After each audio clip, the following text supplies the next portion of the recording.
Today on Landline, tagging and tracking wild cattle and buffalo in the top end. Probably of the largest scale from a wildlife or a buffalo tracking perspective that's ever been done. Fighting illegal fishing.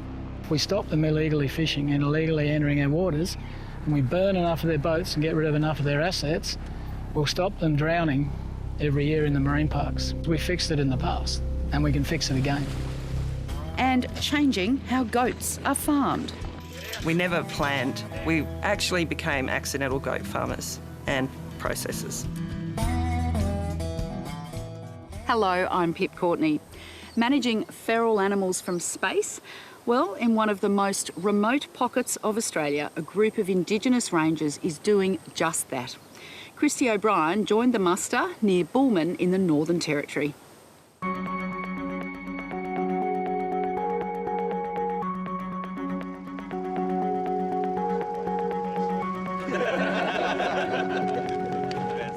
A fire takes the edge off a crisp start for this weary group of men in the middle of Arnhem Land in the Northern Territory. This unlikely gang of stockmen, scientists and rangers have been thrust together on a collective mission years in the making. You ready for another cracker of a morning? Not even a global pandemic and its logistical challenges could stop it happening. Obviously with the delays, with the tags, the technology, US Postal Service going on strike and, you name it, it's just, is this ever going to kick off the ground and get it happening? Over 2 weeks, they'll muster and tag 500 buffalo in some of the most remote and difficult terrain in the north. This really, large-scale tracking project, probably of the largest scale from a wildlife or a buffalo tracking perspective that's ever been done, particularly in Australia. Preparation is just as important as the actual catching. The harsh country is tough on the tools. Doing a little bit of patch up on those bull catches. Kind of funny watching them though, getting a bit sad for their bull catcher. Yeah, that arm's been copping a bit of a pizzling. Gear in order, it's game on. It's a task best attacked from all angles. In the sky, the pilot looks for a mob. He pushes the animals towards a floodplain where the bull catchers are poised.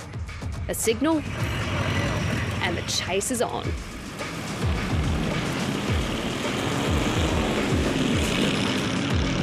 A job that certainly has its perils. Just make sure everybody's out of the road. Because we all come out here to do this job, we all want to go home.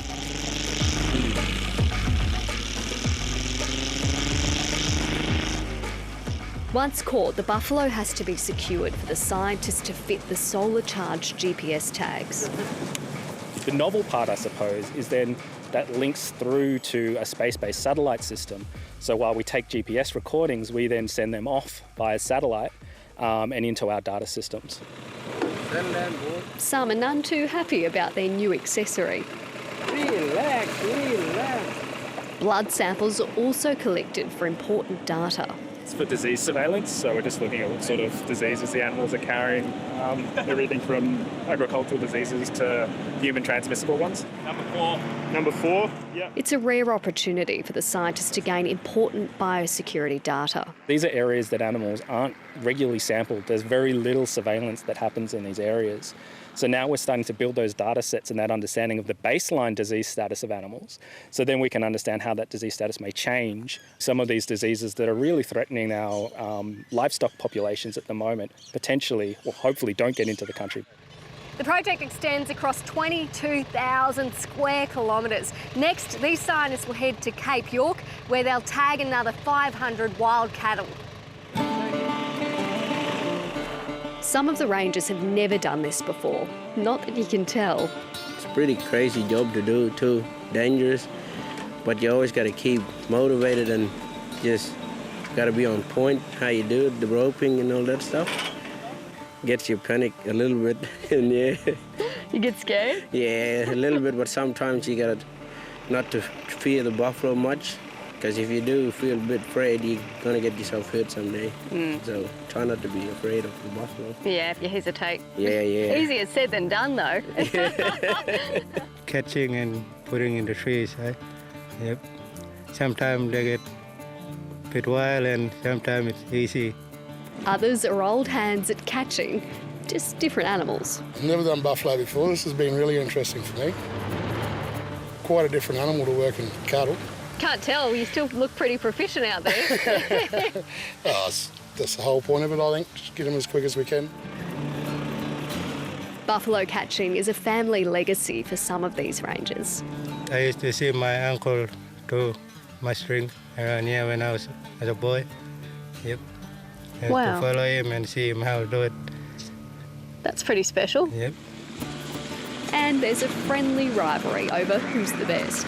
We've got Weeby and Josh, our two teams, so having a bit of fun. I know, professional as well, but having a little tally on who gets most, and they're neck on neck at the moment.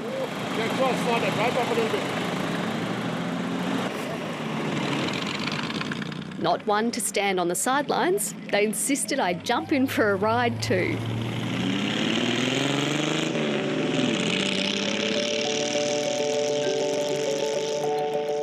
On face value, the project seems simple, but the Smart Herd initiative combines artificial intelligence, space technology and local Indigenous knowledge to deliver one of the world's largest remote herd management systems. This new technology, it's been field tested. This is the first time it's been deployed properly on country on wild animals. So that's a bit of just to see if it actually works and how well it works. As soon as a tag is attached, the data starts flowing in and will keep coming for up to 2 years or until the tag falls off. So these are all the tags? These are all the tags that are out there at the moment. So far we've tagged 274 buffalo on this trip, which I think is, it's a really good start.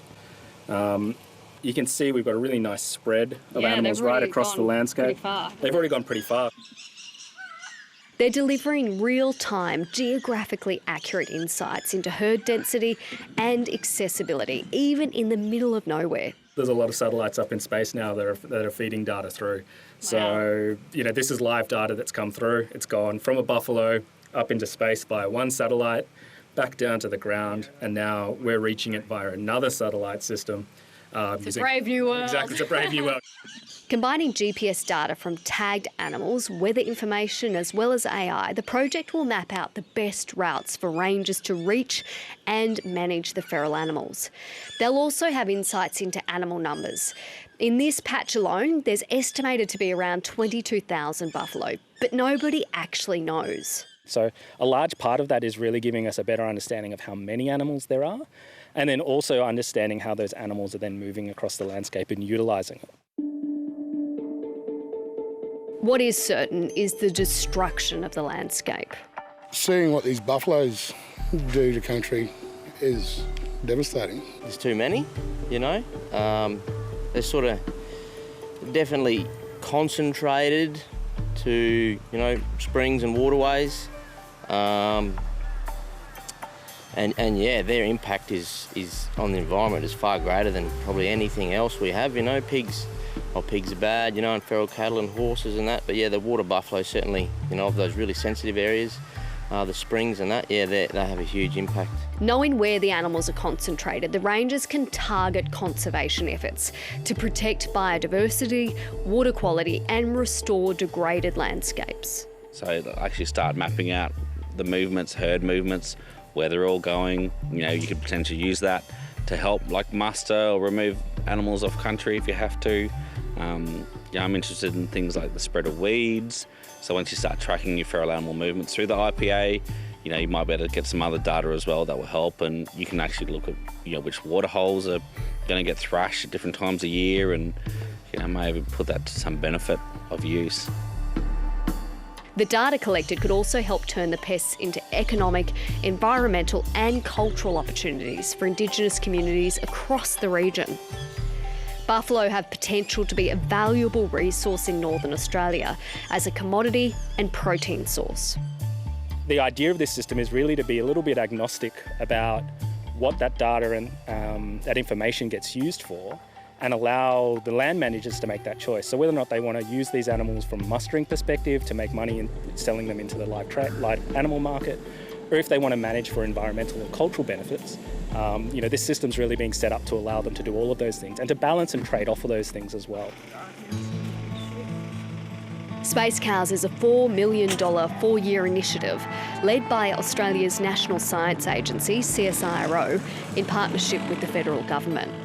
But scientists are hopeful it could lead to other projects managing large wild herds. As for the troops on the ground, the next leg is in the wilds of West Arnhem Land. Nobody wants the job to end. They're quite happy sitting down here doing what we're doing. Like, we are an eclectic bunch, but it works, you know. Better than the city. Yeah, got bush. Peaceful. Finding rockets. And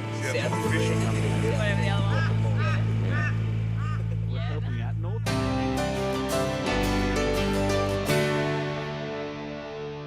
Hello, I'm Jane Norman. Italian confectionery company the Ferrero Group is abandoning its $70 million hazelnut project in southern New South Wales, preparing to sell the farm and rip more than 1 million trees out of the ground. The company, best known for Nutella and Kinder Surprise, bought the property near Narendra a decade ago and had hoped to harvest up to 5,000 tonnes of hazelnuts a year. But in a statement, Ferrero said yields have fallen below expectations over the life of the project and it's no longer commercially viable. The region's climate, Ferrero said, is not conducive to hazelnut farming. Sticking with irrigation, it is crunch time for the Murray-Darling Basin Plan. As debate continues on the federal government's proposed changes, environmentalists, farmers and traditional owners converged on Canberra for some last-minute lobbying. The government is attempting to rewrite the plan, which sets out how water in Australia's largest river system is shared. It includes a controversial proposal to buy back hundreds of gigalitres of water from farmers across the basin to return to the environment. This piece of policy from Tanya Plibersek is nothing but nasty and vindictive. This tears up the very piece of legislation that they were able to achieve in a bipartisan way in 2012. As the climate becomes hotter and drier again, as we go into an El Niño cycle, restoring water to our rivers becomes even more critical. Labor had hoped to strike a deal but is still negotiating with the Greens. In a surprise move, animal cruelty charges brought against West Australian live export company Emmanuel Exports have been dropped. The charges were brought against the company and 2 directors after 2,400 sheep died in searing heat on a voyage from Fremantle in 2017. WA's Department of Primary Industry formally dropped all charges this week, arguing it wasn't in the public interest to proceed because of the complexity of the case, the cost of a trial and improvements in the industry. The incident sparked a federal inquiry and has been used by the Albanese government to justify its decision to end the trade. And finally, skyrocketing grocery prices, higher energy bills and soaring airfares will all go under the microscope of a new inquiry into price gouging, led by a former competition watchdog boss. Alan Fells, a former chair of the Australian Competition and Consumer Commission, wants to get to the bottom of what's driving up prices for essential items across the country. Farmers are getting paid less for their meat, but we consumers, all we see is food prices and meat prices going up or barely going down. So we need to shine a light on, expose what's happening in the middle between the farmer who's getting screwed and the retailer, the processors, the abattoirs. And that's Landline News.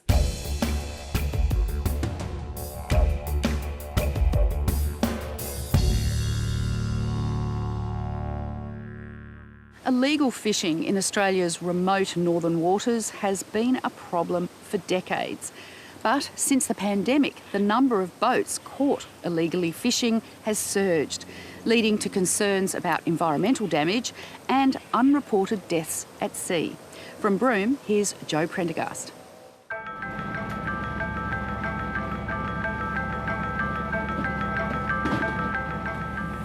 After 12 days at sea, Grant Barker is preparing his fish for market. This catch is coming from the northern demersal scale fish fishery, which is between Broome and, I guess, the top of the Australian fishing zone. They're all demersal species, goldband snapper, red emperor, saddletail snapper, cods, all the fish that swim on the bottom. It's what we target. This boat is one of 5 commercial fishing vessels Grant operates in waters off the north of Australia between Broome and Darwin. So from the boat onto a truck and off to Perth. Refrigerated transport down to Perth in 2 days into Kalis Brothers, and they'll then process it and retail and wholesale from there. How much are you expecting to unload here today? I think we'll unload about 10 tonne here. Yeah, 10 tonne. Is that about a normal catch for one of your boats? That's probably down a bit. We're often around 14 and 15 tonne, so it's been a bit of a quiet trip, but as I said, that can happen this time of year.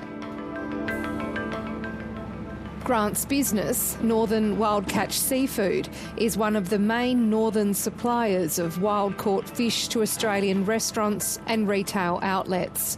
It's not a job for the faint-hearted. Fishers work remote parts of Australia's waters for weeks at a time, as far as 130 kilometres offshore. You've just been out at sea. How was it? A little bit windy there for a few days, but not too bad, not more than all. Yeah. Pretty used to it now, but when I started, it took a bit of getting used to, yeah. for sure. Yeah. Grant Barker has spent the past 20 years trapping fish in Australia's northern waters in WA and the Northern Territory. In that time, the industry has changed markedly, but an ongoing problem that frustrates him is the unregulated, illegal fishing he repeatedly witnesses in Australian waters. Depending on the time of the year and where our boats are fishing, we might have interactions with them 15 or 20 times a year. Grant says most of the illegal fishing he sees is near the northwestern boundary of Australia's exclusive economic zone. If you draw a line east-west from Ashmore to Darwin, up on that line is where we have most of the interaction with the motorised vessels, illegal fishing vessels. Since July this year, 86 boats have been caught by authorities illegally fishing in Australian waters. Illegal fishers take fish, turtles, shark and the highly prized sea cucumber, also known as trepang. But not everyone makes it back home. In the past 2 years, at least 18 Indonesian people are thought to have died in Australian waters after their boats were caught in tropical cyclones. A lot of these crew are young boys, the age of 14, 16, 17, 18, who are going to sea on these fishing boats, leaving Roti Island and other islands in that Indonesian archipelago and not coming home. The monsoon season is very challenging for anyone who fishes in these waters at that time of the year.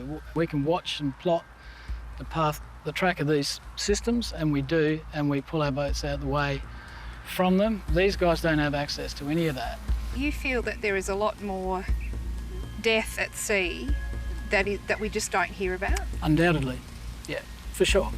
Along with the humanitarian cost of illegal fishing, the marine environment also suffers. In the northern area, there are areas there where our skippers don't bother going and don't fish much anymore because these boys have picked all the fish out of those areas, or a large amount of them. They'll come in with their smaller motorised boats and they set a bigger one up on the Indonesian side that supplies them with fuel and ice. We call them an ice boat or a mothership. So they come down, take our fish, go back, unload them on the bigger boat. They ice the fish down, give them more fuel, give them more ice. So, yeah, I am concerned. They're recidivists. They're the same guys that are doing it every year over and over again. They're quite structured and organised. Daryl Hockey represents WA's commercial fishing industry. He agrees illegal fishing is well organised to take as much catch as possible, with a mix of small fishing boats and large storage boats with ice. They're taking all sorts of fish, they're walking over the reefs, they're taking the shellfish, they're taking the turtles, and they're taking the demersal fish. So they're taking everything that they can find, and it's really concerning. Ashmore Reef is 170 kilometres south of Indonesia's Roti Island. It's abundant with marine life and is partially protected by a Commonwealth Government marine park. But illegal fishers have also been sighted much further south at Rowley Shoals, a coral reef marine park 300 kilometres west of Broome. What we've got are governments who are out there willy-nilly opening up marine parks all over the place, but they're not actually setting them up with the proper management regimes. They're not taking into account the need to have compliance activities.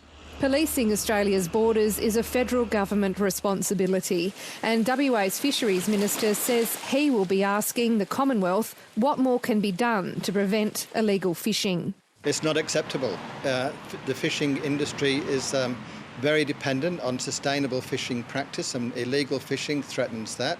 They do take a lot of fish out of our fishery illegally, and it does concern me, because at some point the Western Australian government will tap me on the shoulder and say, you boys are fishing too hard, we might have to introduce a quota system or take some effort away from you to sustain the stock. You've been in the fishing industry in the north of Australia for about 20 years. Is this as bad as what you've seen it, the amount of people coming across and fishing illegally? Yeah, sure. I'd say it's probably worse than it was 20 years ago. The Australian Fisheries Management Authority is the Commonwealth's fisheries regulator. It works with the Australian Border Force and Maritime Border Command to apprehend illegal foreign fishing vessels. What we're facing at the moment is a resurgence of a historic issue that was largely thought to have been resolved. What we've seen since COVID is those numbers increasing again due to a whole range of factors, including COVID-induced economic pressures in the Indonesian villages where these vessels are coming from. So what we're facing now is a very high number of those incursions. Harley Cousins operates passenger tours to remote parts of the Kimberley, from day trips to the horizontal waterfalls to longer voyages off the Broome coast to the Rolly Shoals. We're very, very mindful of the amount of fish you catch, what species are, the size, to stay well within our bag limits. And then you've got an Indo boat there just raping everything. You've got to, it's quite embarrassing, really. Do you ever feel threatened? I've done in the past at Rolly Shoals over COVID, when there was a lot of Indonesian activity there. Remnants of a suspected illegal fishing camp were found on islands off the Kimberley coast last year, raising concerns about how much activity is occurring undetected. For some, illegal fishing highlights the vulnerability of Australia's remote northern waters to crimes beyond fishing, such as people smuggling or organised crime. There was I think it was a 2016 Defence white paper which identified illegal fishing as a threat, as a direct threat. Yes, were you right. surprised by that at the time? No, I wasn't, no, because we had the issue of the boat people or immigrants coming via Indonesia to Christmas Island. And most of those people were not Indonesians, they were Afghans and Somalis and Sri Lankans, just to name a few. So, yeah, I was not surprised about that. Why is it important, Viv, do you think, that this issue is sorted out now? It's been going on for so long. Why is it important now? It's important because every day there seems to be a new type of threat to the country. Whether it's perceived or actual, it's hard to say, but you have to be on your guard for this. Yeah. What makes this issue even more complex is an agreement between Australia and Indonesia, where Indonesian fishers are allowed in a 50,000 square kilometre section of Australian water in the Timor Sea near Ashmore Reef. It's known as the MOU box, and that agreement allows Indonesian fishers to operate there only using traditional methods, so no motorised boats or technology. Viv Forbes believes the MOU box operating rules make fishers in traditional boats vulnerable to changing weather at sea and creates opportunity to bend the rules. It's the price that they can get for what they catch. Some stories say you can get as much as $12,000, and that might pay off the boat or might help you to buy a house in Indonesia. Australia and Indonesia have a bilateral agreement and a working group to improve collaboration in detecting and deterring illegal fishing. The two countries have conducted joint patrols of northern waters, like this 4-day operation last year. And AFMA says it conducts education programs in Indonesian communities about the dangers and the consequences of illegal fishing. AFMA has taken compliance action against all 86 of the boats intercepted in Australian waters since July. That involves confiscating catch, along with the fishing and processing gear. But none of these have been a larger vessel capable of storing tonnes of catch. The concern about motherships is a long-standing one, but it's one that we don't have a whole lot of evidence to substantiate, at least operating in the Australian zone. So there's been no cases where we've detected and intercepted a mothership. AFMA Chief Executive Wes Norris concedes there are a lot of unknowns, such as how much fish is leaving Australia's waters illegally or how many boats may be operating undetected. But he believes most illegal fishers are mainly targeting sea cucumber, an animal which plays an important role in cleaning reefs. From a fisheries perspective, the biggest deterrence that we have is the destruction of the fishing vessel, because that's obviously the largest loss that the fishing enterprise will have. But that can only be executed under some very specific circumstances. Usually it can only happen where multiple boats are caught together, and one of them is big enough and safe enough to transfer the crew from one onto the other so that one vessel can be destroyed. We do have a duty of care to ensure that we're not endangering life when we undertake those kind of activities. Just 8 of the 86 boats intercepted were destroyed. This frustrates people like Grant Barker, who says a previous policy should be reinstated, where industry worked with authorities to tow illegal fishing boats back to port at Broome or Darwin and burn them. If we stop them illegally fishing and illegally entering our waters, and we burn enough of their boats and get rid of enough of their assets, we'll stop them drowning every year in the marine parks. We fixed it in the past, and we can fix it again.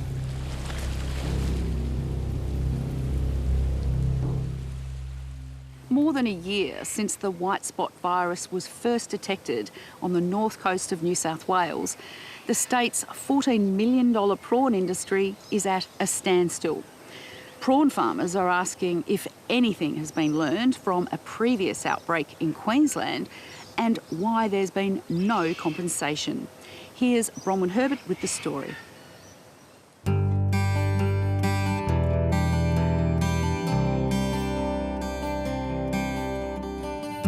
Australia's first prawn farm was built here on the banks of the Clarence River near Yamba on the far north coast of New South Wales.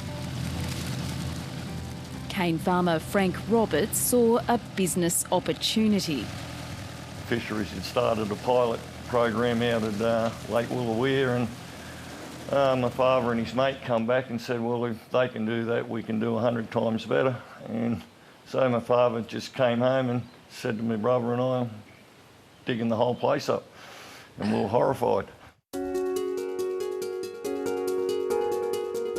Frank Roberts launched his venture in 1983 with the help of his sons. For decades, they rode the highs and lows of aquaculture. Don't know why I'm doing it. It's a bit hard to work out, isn't it? But you just hope for the best. The family ended up producing a sustainable supply of prawns for the Sydney and Melbourne markets. Well, in the last 8 years, we were flying along, especially when the boys come home, and we're investing all that money back into the farm and to get bigger and new processing sheds and everything. Then the white spot hit us. White spot is a contagious and deadly virus for prawns and other crustaceans, but doesn't pose a threat to people or food safety.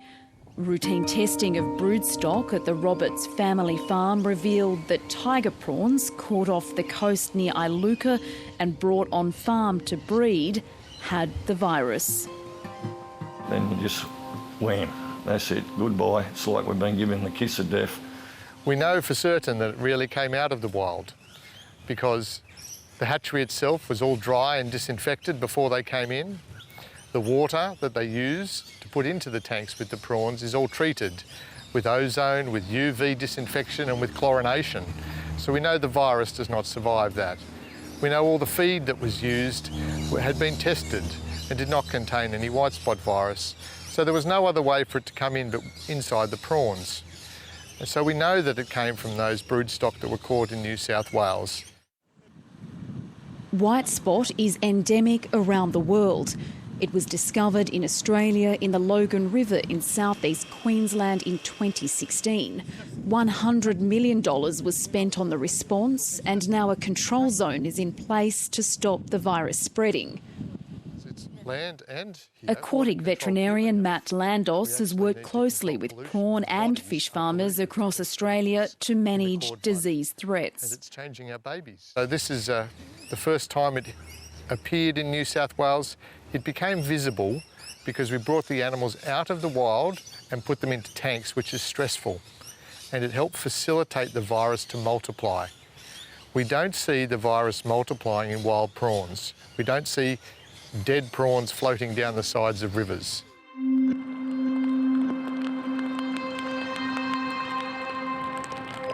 Biosecurity restrictions on trade were imposed by the DPI, their prawns were killed and the farm cleaned. But within 6 months, the virus was back, this time at a neighbouring prawn farm. And then within weeks, all 3 Yamba prawn farms tested positive, including Ozfarm, run by Steve Lee. We lost everything. Now we got no income. All our staff lost all the job. They've been working here for more than 15 years. Steve Lee moved from Taiwan in the late 80s to work in Australian aquaculture. He's called this Yamba prawn farm home for 30 years. We spent many millions in this farm, set up this farm. Prawn farm in Australia is probably best aquaculture industry. Since the 2016 white spot outbreak in Queensland, the Yamba prawn farmers all paid a biosecurity levy to help pay for compensation to affected Queensland farmers. But there's no agreement in place this time around for them. Really, after 6 years, we got white spot here now. And they say, no, this is different story. They just say they can come in here, clean up the farm, and then we can go back to farming. But I say, you sure the river no problem there? They can't answer us. Every farm in Australia has paid into that levy to repay for the compensation that kept the industry alive there. Yet when we have white spot here, the government says we're entitled to nothing. So it's a kick in the guts. In a statement, the Federal Department of Agriculture said there were no formal arrangements in place to share the costs and responsibilities for aquatic emergency animal disease responses. And New South Wales was responsible for managing the detection and dealing with the costs. New South Wales's Chief Veterinarian Joe Coombe is overseeing the biosecurity response. So we had several prawns from Lake Woolooware that had very low levels of white spot DNA detected, and that was in February, so during the height of the most recent outbreak. There were, in the end, there were 5 prawns out of, as I say, more than 2,500 that just had very, very low detectable levels of white spot DNA, but no signs of clinical disease. The state government has offered up to $500,000 to prawn farmers to improve biosecurity measures and gave the all-clear last month they could start farming again. You can't ever give complete assurance of zero risk of disease, but we have basically given the go-ahead if those farms are able to demonstrate that they have good biosecurity in place, that they are able to restock. It's far too late in the season to begin stocking the prawns. You need months in advance of planning, sourcing broodstock, staff. It's impossible. You can't just walk into a shop and buy broodstock and larvae and go and stock your ponds. More than 20 million prawn larvae should be growing in these tanks. Yeah, unfortunately we never got to this stage of being able to stock the hatchery and fill our ponds. Yeah, it's so much gear in here and just sitting idle. It is, it's a massive investment and it's a massive loss to the farm by not being able to run this. We just got out of debt and now to go back in a couple $1 million debt or more and no security if we get white spot again, I lose everything. So, and the other bad thing about it is my boys left their quite good jobs to come back and run the farm because I'm getting on a bit and I've had enough. And that really hurts. Ocean fishing for prawns is unrestricted, but the discovery of white spot has also brought the Clarence River's commercial prawn fishing industry to a standstill. A control order restricts any movement of raw prawns from the river for 2 years. We didn't create the problem, but we're suffering the consequences. And I've fished for 45 years. I've went to every opening in the river, in the Clarence River, for 45 years, and this is the first year that I haven't been to an opening in the river. So there's a lot of things that sort of bring you down about this whole thing. It's left up to 50 fishermen, including Steve Everson, out of business. There's a bit of angst against prawn farms, I guess, from different people. But look, everyone's got to try and survive, and it's a small area around here. The New South Wales government has set aside $5.4 million for financial assistance to prawn fishermen. We're fortunate enough to get a bit of funding from the government to help ease the pain a little bit for a couple of years. But the wider scope of it is where to from here and what's going to happen within the 2-year period of where we go. Danielle Adams leads the Clarence Fishing Cooperative. Good. How did you go last night? Yeah, good, thank you. Yeah. Good haul? Yeah, plenty of largemouth at the moment, which are paying really good. Wouldn't have been many out on the water with all this weather. No, terrible weather at the moment, but yep. It's rain. We need it. The shutdown has hurt the local economy. It's a massive challenge to the business and the viability. We've got a business that's traded for almost 80 years within the region. Just overnight, 300 tonne plus, approximately $10 million just taken away. It's hard to even fathom how you can get through that. However, once the dust settles and you actually start thinking about things in a different way, maybe there's an opportunity for us to diversify, but there's a lot of work to be done to actually get to that stage. White spot is believed to have first made its way into Australian waters through imported raw prawns used as bait by recreational anglers. Fishers, industry and scientists have all argued the Commonwealth has not adequately addressed the risks associated with imported prawns. Submissions from the Queensland, New South Wales and WA governments to the Commonwealth have all called for imported prawns to be cooked, calls which have been ignored. You can't go to your supermarket and buy uncooked beef from Brazil. You'll find no uncooked chicken from Thailand in the supermarket. It's not allowed under our biosecurity guidance. But the freezers are full of imported uncooked prawns. There are pleas too for tougher testing at the border. So if you look at a 20-foot container, we'd say 8 tonne of prawns coming through from an alternate country. They only have to do 13 samples out of 8 tonne, which translates to 65 prawns. We have to prove that we don't have white spot, do thousands and thousands of tests. There's no equity in that.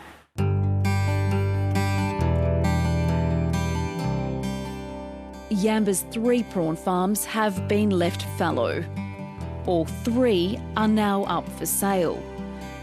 Efforts to eradicate white spot in the region have been economically devastating.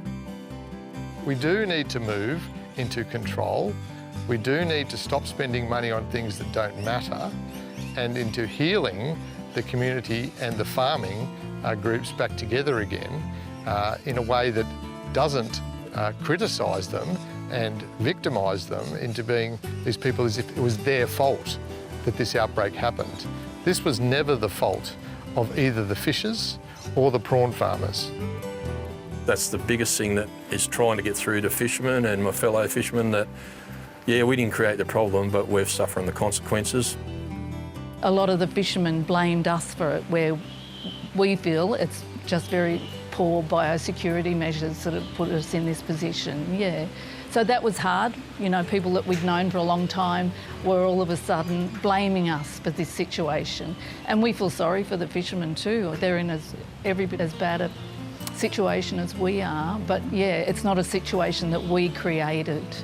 Yeah, so that's been really hard.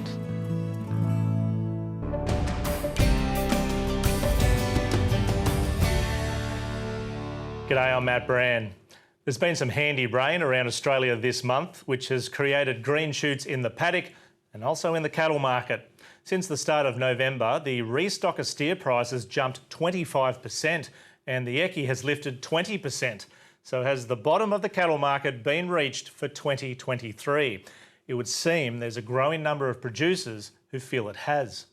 Now, in terms of how far cattle prices have fallen this year, here's an interesting breakdown of what prices have done for different cattle breeds. Episode3.net has taken a look at online sales via Auctions Plus, and as you can see here, the average Angus was fetching nearly $2,000 a head last year, but this year the same animal is getting $1,000. Percentage-wise, the falls were worse for Shorthorns and Herefords, and it was the tropical breeds like Brahmans that held their value best. Data from the ABS this week showed 6.6 million lambs were processed in the last quarter, producing over 160,000 tonnes of meat, which is a quarterly record for the industry. In the sale yards, sheep numbers increased 10% this week and prices lifted. New season lambs at Wagga enjoyed strong bidding, with prices rising there from $10 to $20 a head. It was a very positive week for the wool market, with the EMI having its best weekly gain since July. Increased buying from China lifting prices at the finer end. In New York, cotton lifted, sugar was steady, and despite the record high sugar prices this year, Australia's most northern sugar mill appears to be in trouble. Local growers have been told the mill's future cannot be assured next season, which is a disaster for farmers with crop in the ground and no doubt large forward contracts locked in. Chicago wheat futures are nearing a 3-year low amid expectations of strong global supply and soft demand. The domestic market is looking strong though. Barley prices are on the up as orders keep coming in from China. In WA, the crop forecast continues to fall. The West is now set to produce 14.5 million tonnes, which is down 44% on last year's record harvest. And this won't help. There were some isolated hailstorms around Hyden midweek, which did damage some crop. And finally, here's a look at some mangoes from Catherine in the Northern Territory, selling in Los Angeles this week for $9 each. So in Aussie dollar terms, that's nearly $14 a mango. It takes about 2 weeks for these R2E2s to go from paddock to plain to supermarket shelves in California. But demand is growing and exporters are hoping to expand the market into other US states like Texas in the coming years. And that is the Landline check on prices. Keep it rural.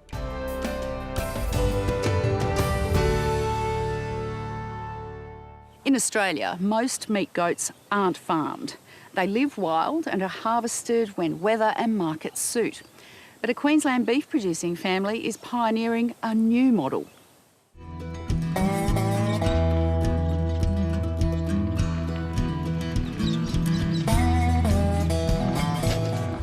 This property at Mooney, 370 kilometres west of Brisbane, was a cattle property.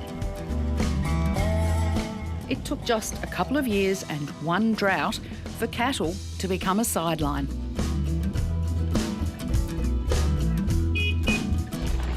Goats are now the main game. We never planned. We actually became accidental goat farmers and processors. Yeah, I didn't think it'd come to where it is now. Graziers Keeley and Brian Allport now run 30,000 goats.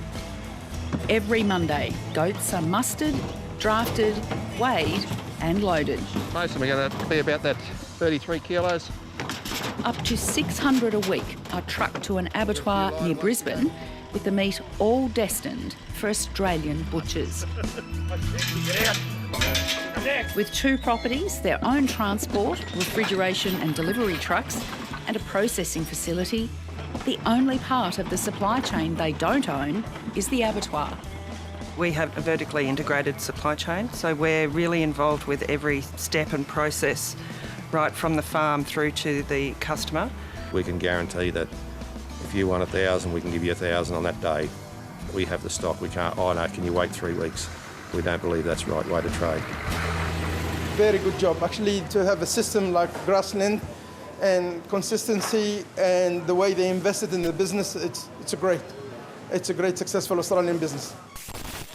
The All Ports very nicely blame Landline for the switch out of cattle after Brian saw a story on wild goat harvesting in Western Queensland. You don't just let them sort of hang around in the paddock and maybe disappear to the neighbours. If you see goats now, you go and get them no matter who you are. You wouldn't walk past a $10 note on the ground, so why would I leave a $10 goat in the paddock? I guess that got us thinking a little bit, and it ticked off then, yeah. And it's evolved from that thought of goats and wild harvests and why can't we farm these things?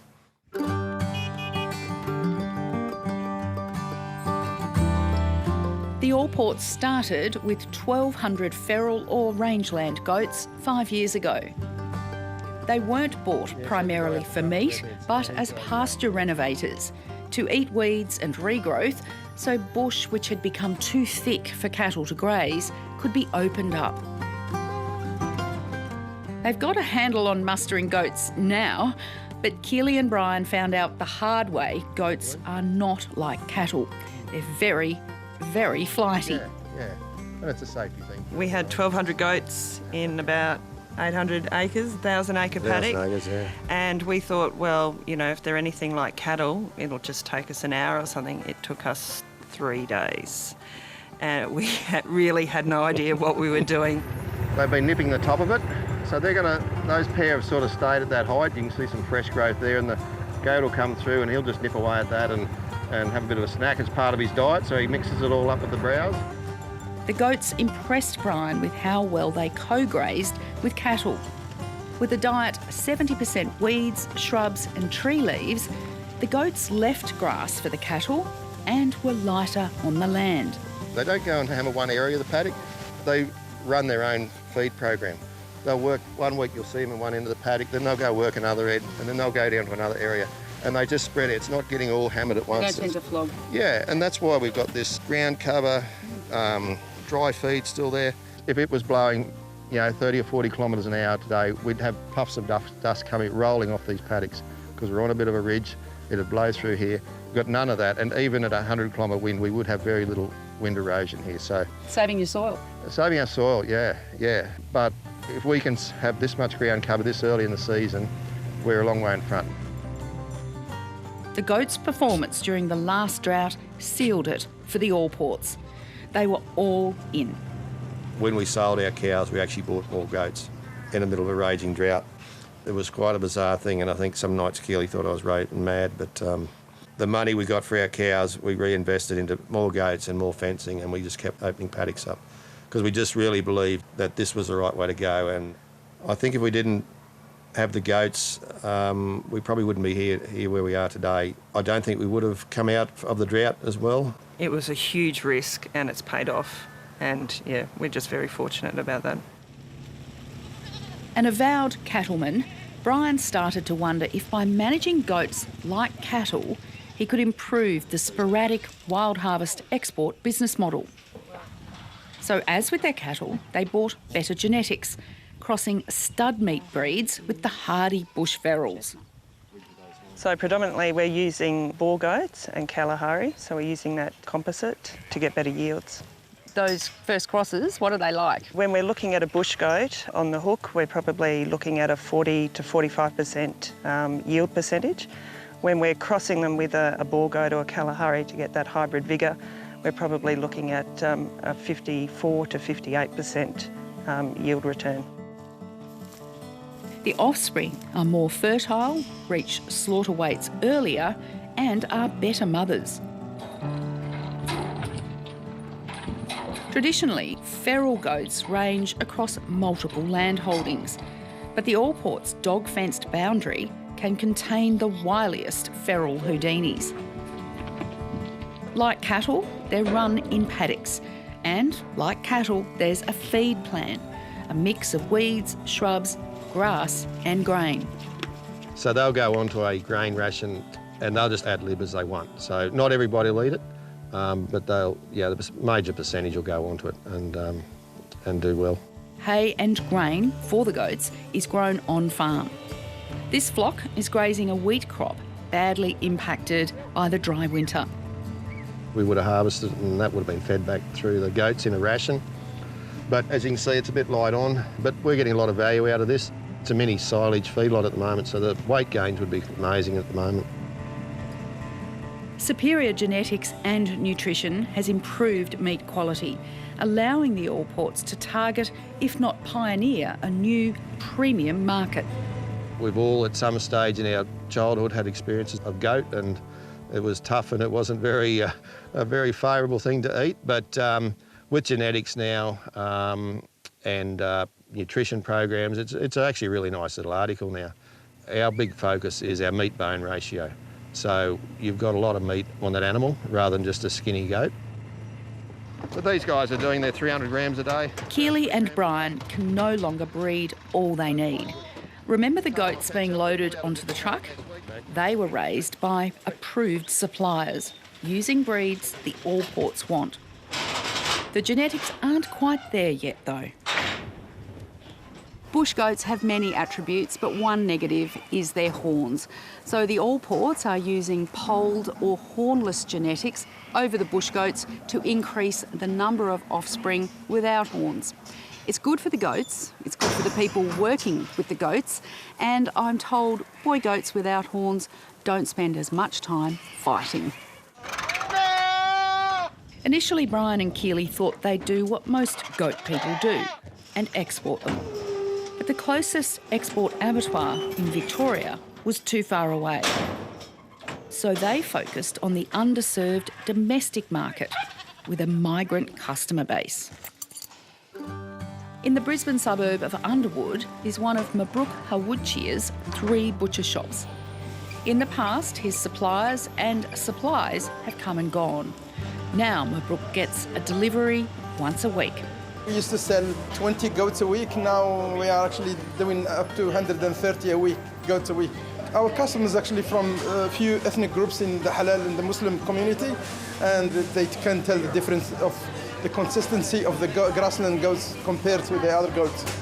Mabruk says domestic demand is growing. The Allports, though, are up against it, convincing more people to try goat. People don't know where to buy it from. I think there's low levels of confidence in preparing and cooking goat as well, and season variability. You know, the bush goats from out west, the quality is inconsistent throughout the year. The goat is sold diced, bone in. It's done at a small country butchery owned by the Allports. The recovery rate is an incredible 95%. Little is wasted. They plan to double production and increase sales to other states. To do that, they'll need to increase the flock from 30 to 50,000 and truck 1,000 animals a week. They'll need more land. So in February, they bought 10,000 hectares at Gore in the Southern Downs. Hey. Does this give you the opportunity to expand? Definitely, yes. So with this area here, we're treating it mainly for the breeding side, and that's why we have the Boer and Kalahari goats behind us. They're our breeding stock. So then we can move them between this property and our finishing property at Mooney. Now, you're never going to not need those bush goats, are you? Never. They're a very important part of our whole operation. The benefit of a bush goat is they will walk for water. They survive well in drought conditions. And we need that foraging part of their nutrition and herding as well. They've just declared an El Nino. How are you two feeling about that? We're not worried at all because goats excel in dry climate. You know, that's their natural environment. A little bit of rain through that dry period would be helpful. We do have reasonably good water supply on farm, so we're not too worried. Export plans aren't dead, just on hold until a small stock export abattoir is built in the region. That could be a few years, but they're not worried as they've barely touched the domestic market. You there, Brian? Yeah. One thing is clear to Brian and Keely. Goats are not an emerging industry anymore. Hey, buddy. And that's the show. Here's the weekly weather update from the Bureau. I'll see you next week. Bye for now. G'day from the Bureau for Sunday, the 19th of November. It's been a stormy week across the country with severe thunderstorms in WA, NT, South Australia and Queensland. And that will continue this week, but that focus will shift to northern and eastern Australia. Great news for those wanting it, but not great for those harvesting this week. Today will continue the dry, hot and sunny weather in the west, with showers and thunderstorms, some severe, developing across the NT, much of Queensland and northern New South Wales. Dry, mild to warm across the south. Showers and thunderstorms, some severe again, will become widespread across southern Queensland, New South Wales and eastern Victoria on Monday and continue across the NT and tropical north. Further west, hot dry weather continues to build while it's mild and dry in the southeast. Tuesday, we'll see showers and thunderstorms, some severe again, continue across northern and eastern Australia, with hot dry weather in WA and mild and sunny conditions in South Australia.